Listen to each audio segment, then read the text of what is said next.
नमस्कार मित्रों, आज हम बात करेंगे फूड ऑफ द सोल, आत्मा का भोजन। क्या है आत्मा का भोजन? शरीर के लिए तो हम बहुत भोजन करते हैं, अलग अलग टेस्ट, अलग अलग चॉइस, अलग अलग रेसिपीज़, कभी साउथ इंडियन, कभी नॉर्थ इंडियन, कभी चाइनीज़, अलग अलग कुजीन्स को हम टेस्ट करके हम अपने शरीर के आहार को लेते रहते हैं, अच्छा फील करते हैं, अच्छा महसूस करते हैं खा के। लेकिन आपने सोचा कि मन का आहार क्या है? आत्मा का आहार क्या है? आत्मा का आहार है ज्ञान।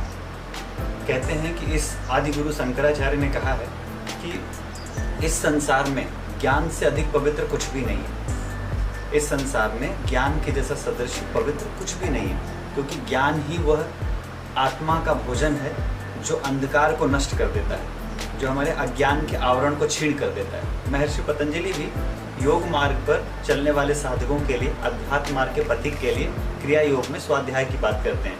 तप, स्वाध्याय, ईश्वर प्राणिधान, क्रिया योगा की तप, स्वाध्याय और ईश्वर प्राणिधान, यानी भगवत भक्ति और तपस्या के बीच में जो मुख्य अंग है, यह आपको भगवत भक्ति भी आपकी तभी सार्थक होगी जब ज्ञान से शुद्ध हो, सही तरीके से किया जा रहा हो, सही दिशा में किया जा रहा हो। और तपस्या भी आपकी बिना सही जानकारी के, बिना सही तरीके से प्रयुक्त किए गए आप तप कर रहे हैं लेकिन राक्षसों की तरह अहंकारी हो रहे हैं, तो कोई मतलब नहीं है। स्वाध्याय एक ऐसी चीज़ है कि योग मार्ग के, अध्यात्म मार्ग के पथिकों का ये पाथेय है, ये भोजन है। श्री माँ कहती हैं, श्री अरविंदो की शिष्या श्री माँ कहती हैं कि स्वाध्याय जब तुम करते हो उसी तत्क्षण तुम उस ज्योति पुंज से कनेक्ट हो जाते हो। अगर आप भगवान राम का रामचरितमानस पढ़ रहे हैं, आप शिव पुराण पढ़ रहे हैं तो शिव जी के बारे में, अगर आप गांधी जी को पढ़ रहे हैं, आप मालवीय जी को पढ़ रहे हैं, आप नेहरू जी को पढ़ रहे हैं, या आप कृपलानी जी को पढ़ रहे हैं, किसी भी महापुरुष को पढ़ रहे हैं, वो महापुरुष आज हमारे बीच में तो नहीं। हम चंद्रशेखर आज़ाद के बारे में जानना चाहें, भगत सिंह के बारे में जानना चाहें,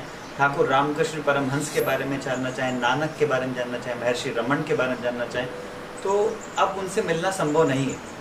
अगर आप जाके फिजिकली उनसे मिलना चाहें तो मिल नहीं सकते, लेकिन उनकी चेतना तो आज भी है।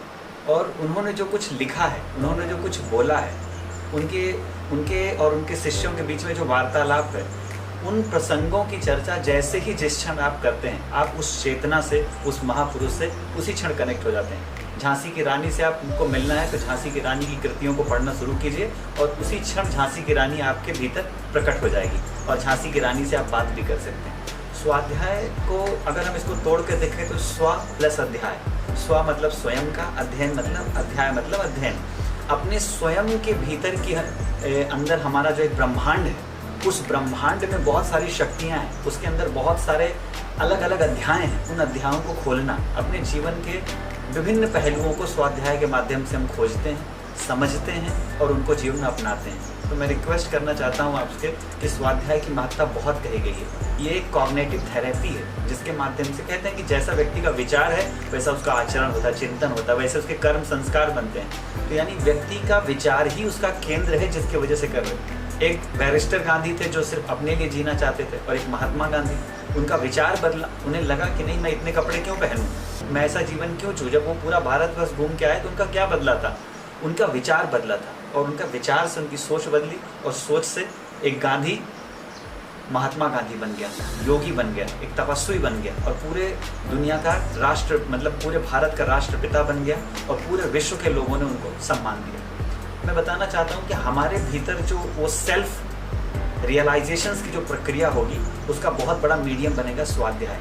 तो आप स्वाध्याय को 20 मिनट, 30 मिनट अपने जीवन का हिस्सा बनाइए। अच्छा हो कि आपके पास एक टेबल लैंप हो, अच्छी पुस्तकें हों सही ऑथेंटिक नॉलेज के लिए, और आपके पास एक टेबल, एक चेयर की व्यवस्था हो। इतनी व्यवस्था हो, सामने अगर कोई आपके सामने एक अच्छा दृश्य है, कोई अच्छा व्यू है, बहुत अच्छा है। नहीं है तो भी आप किसी एक ऐसे स्थान पर कर लें जहाँ ऑक्सीजन की सप्लाई अच्छी हो, और आप वहाँ बैठ के आप चाहें तो स्टार्ट गायत्री मंत्र से कर सकते हैं, एक बार ओम चैंटिंग करके कर सकते हैं, और खूब डूब के गहराई से स्वाध्याय करिए। आपकी स्पाइन सीधी हो, क्योंकि सारी प्रोसेस स्वाध्याय के अंतर्गत जो चल रही है वो आपके नर्वस सिस्टम से चल रही है। तो मैं रिक्वेस्ट करूँगा कि इसे अपने जीवन का हिस्सा बनाइए। अंत्योदय योगा के माध्यम से हम एक बहुत बड़ी पहल करने जा रहे हैं। अभी हम ध्यान का क्रम कर रहे हैं। ठीक रात को 9:30 से 10 बजे आधे घंटे का हमने ध्यान की प्रक्रिया चलाई है। हम चाहते हैं कि आप स्वाध्याय सामूहिक रूप से करें।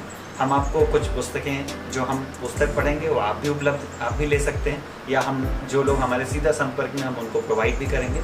और हम चाहते हैं कि सामूहिक रूप से आप लोग पहले अपने घर पे स्वाध्याय कीजिए, और फिर हम लोग सामूहिक रूप से एक दिन वेब के माध्यम से, जूम के माध्यम से, किसी भी ऑनलाइन प्लेटफॉर्म के माध्यम से हम सब जुड़ें और अपने विचारों को उसमें शेयर करें। तो आप देखेंगे कि धीरे धीरे आपके अंतरंग की परिष्कार की यात्रा में आप बहुत आगे बढ़ेंगे। आप सबके लिए ये स्वाध्याय हितकारी हो, कल्याणकारी हो, और माँ सरस्वती की विशेष कृपा हो इसमें। उनकी ब्लेसिंग्स के बिना तो ज्ञान का कहते हैं कि मतलब अवतरण ही नहीं संभव है। तो माँ गायत्री और माँ सरस्वती, इनकी विशेष ऊर्जा, इनकी प्रार्थना हमारे जीवन में काम आए। स्वाध्याय में हम सब आगे बढ़ें, इस भावना के साथ हम जल्दी ही आपसे स्वाध्याय के इस क्रम में फिर से मिलेंगे। नमस्कार।